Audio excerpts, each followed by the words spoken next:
Hello my dear learners. आज आप सभी के लिए एक नए वीडियो को लेकर आया हूँ और यह जो वीडियो है क्लास 11 के स्टूडेंट के लिए है, क्योंकि मैं बहुत दिनों से क्लास 11 के लिए वीडियो नहीं बना रहा था। तो क्लास 11 के स्टूडेंट जो सेमेस्टर 2 की अपनी तैयारी कर रहे हैं वो गुस्सा होंगे, इसलिए मेरे को लगा कि आप लोग के लिए भी एक वीडियो बनाना होगा। ऐसे तो लगातार मैं वीडियो क्लास 12 के लिए बना ही रहा हूँ और कंटिन्यू चलेगा क्लास 12 वालों का ABTS सोल्व, बीच बीच में 11 का भी कराना ज़रूरी है। सही बात है, आप लोग का प्रिपरेशन जो है थोड़ा वीक हो जाएगा, कमज़ोर हो जाएगा, स्पीड जो होगा कम हो जाएगा। तो ये जो मैं चैप्टर 6 लेकर आया हूँ पॉलिटिकल साइंस का, और ये पार्ट 2 वीडियो है, ठीक है।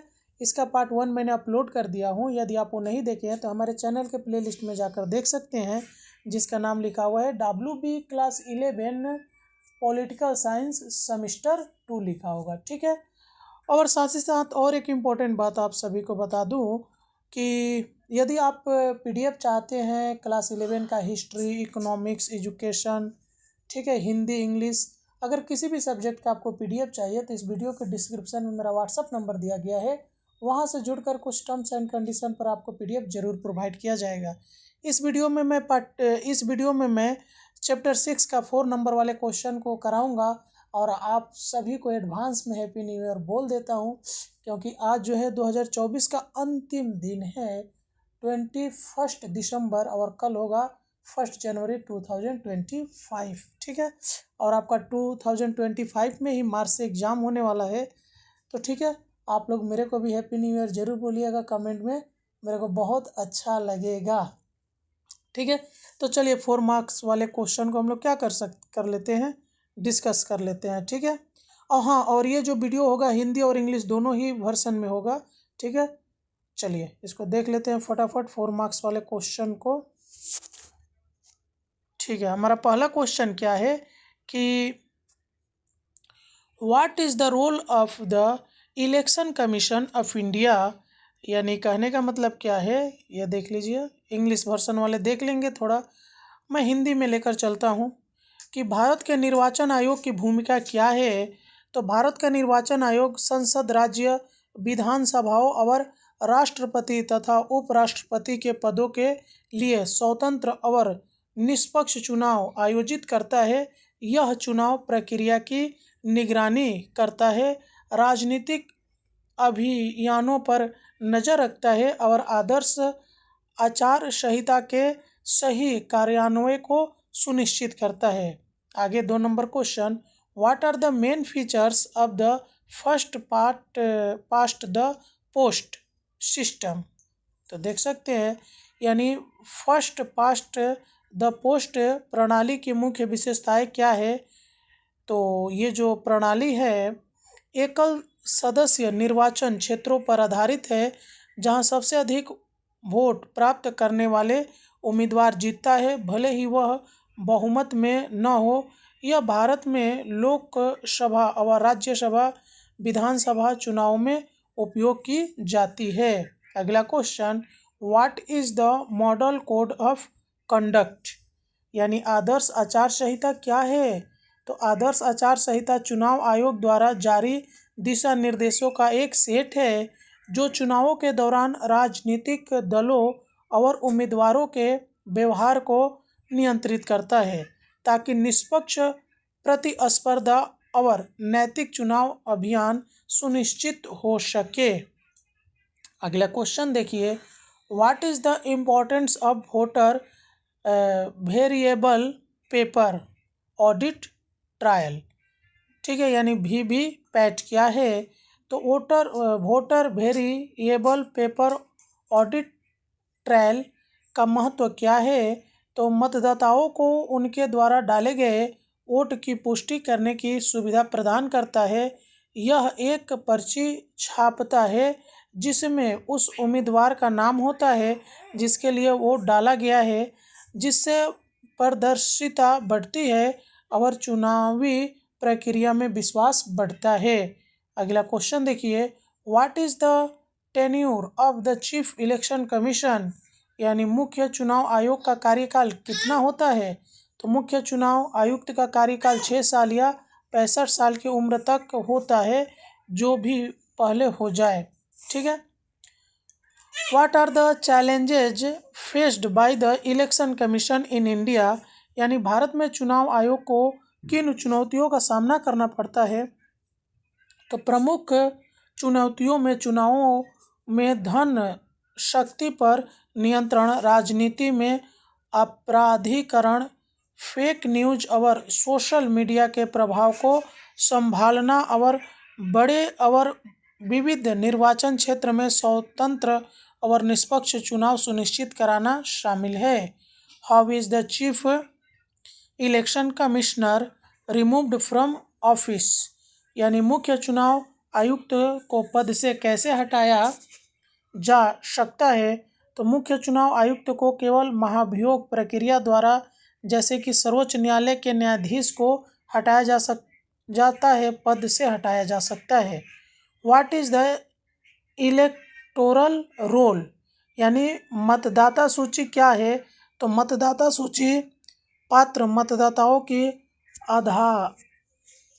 आधिकारिक सूची है जो चुनाव में भाग ले सकते हैं। What is meant by reserved constituencies, यानी आरक्षित निर्वाचन क्षेत्र से क्या अभिप्राय है।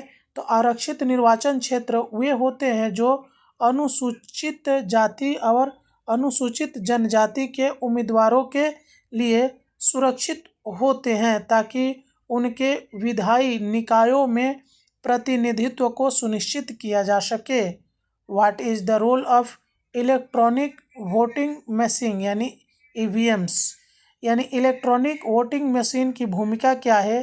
तो ईवीएम्स का उपयोग चुनावों के दौरान वोटों को इलेक्ट्रॉनिक रूप से दर्ज और गिनने के लिए किया जाता है, जिससे प्रक्रिया तेज हो जाती है और गिनती में त्रुटियों या हेरफेर की संभावनाएं कम हो जाती है।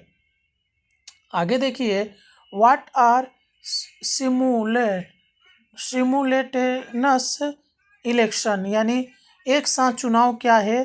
तो एक साथ चुनाव से तात्पर्य लोकसभा और राज्य विधान सभाओं के चुनावों को एक साथ कराना है, जिससे चुनावों की लागत और आवृत्ति कम हो सके। What is meant by proportional representation, यानी आनुपातिक प्रतिनिधित्व का क्या मतलब है। तो आनुपातिक प्रतिनिधित्व एक ऐसी चुनाव प्रणाली है जिसमें पार्टियों को उनके लिए डाले गए वोटों की संख्या के अनुपात में सीटें मिलती है। What is the minimum age for a person to vote in India, तो भारत में मतदान करने की न्यूनतम आयु क्या है। तो भारत में मतदान करने की न्यूनतम आयु 18 वर्ष की होती है। What is the significance of the representation of people act 1951, तो जनप्रतिनिधित्व अधिनियम 1951 का क्या महत्व है।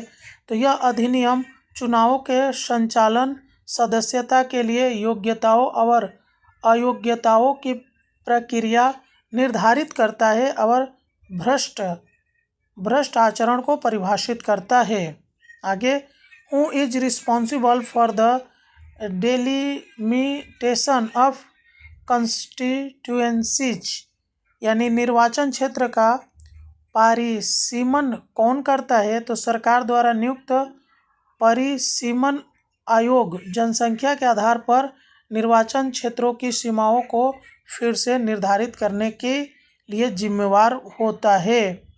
व्हाट आर इलेक्शन पेटिशंस, यानी चुनाव याचिकाएं क्या होती है।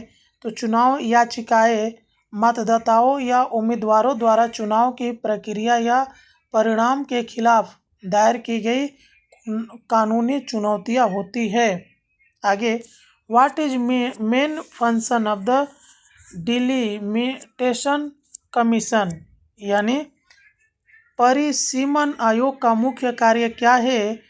तो इसका मुख्य कार्य जनसंख्या में परिवर्तनों के आधार पर निर्वाचन क्षेत्रों की सीमाओं को फिर से समायोजित करना है ताकि निष्पक्ष प्रतिनिधित्व सुनिश्चित किया जा सके।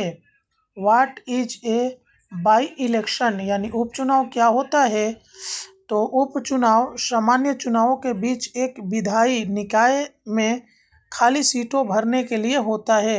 आमतौर पे किसी मौजूदा सदस्य की मृत्यु या इस्तीफे के कारण ऐसा होता है। What is the difference between Lok Sabha and Rajya Sabha? Lok Sabha और राज्यसभा में क्या अंतर है? तो लोकसभा संसद का निचला सदन है जिसका चुनाव सीधे जनता द्वारा होता है, जबकि राज्यसभा संसद का उच्च सदन है जिसका चुनाव राज्य विधानसभाओं के सदस्यों द्वारा अप्रत्यक्ष रूप से किया जाता है।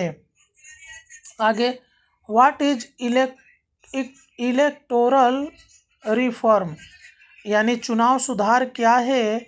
तो चुनाव सुधार से तात्पर्य चुनावी प्रक्रिया में सुधार या परिवर्तन से है, जैसे पारदर्शिता सुनिश्चित करना, भ्रष्टाचार को रोकना और बेहतर प्रतिनिधित्व प्राप्त करना।